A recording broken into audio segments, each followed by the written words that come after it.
चुनाव आयोग ने चुनावी तैयारियों पर चर्चा के लिए देश के 6 राष्ट्रीय दलों और 47 क्षेत्रीय दलों की बैठक बुलाई।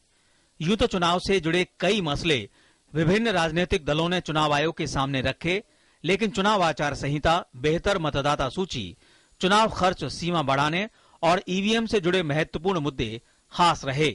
भाजपा ने बैठक के बाद बताया कि चुनाव घोषणा पत्र को चुनाव आचार संहिता से जोड़ा नहीं जाना चाहिए।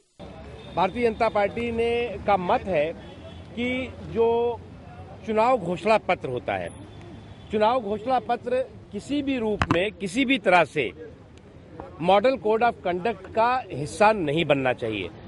माकपा का मानना है कि ओपिनियन पोल पर कोई भी फैसला करने से पहले अभिव्यक्ति के सिद्धांत से समझौता नहीं होना चाहिए। The right of the people to express their views, that should not be curtailed. But after the notification, yes, some appropriate restrictions in the form, this is only an opinion poll, such and such agencies have done it, and this is the extent of the sample that they took. All those details should be known to the public. वहीं तृणमूल कांग्रेस का मानना है कि उम्मीदवार का चुनाव खर्च बढ़ाने या घटाने की बजाय सरकारी खर्चे पर चुनाव कराया जाना चाहिए। हम लोग तो स्टेट फंडिंग के बारे में बोल रहा है, जो इलेक्शन स्टेट फंडिंग से होना चाहिए, यह हमारा डिमांड है। अगली लोकसभा का गठन 1 जून तक होना है। ऐसे में चुनाव आयोग को चुनाव की पूरी प्रक्रिया 31 मई से पहले पूरी कर लेनी है।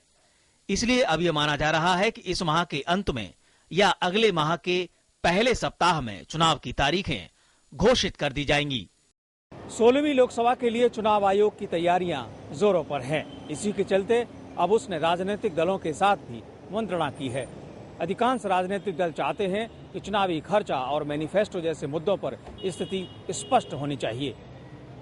देखना होगा कि इस बार के चुनाव के बाद क्या राजनीतिक दल संतुष्ट रह पाते हैं और जनता कितने मुनाफिक अपने तरीके से वोट डालने में सफल हो पाती है।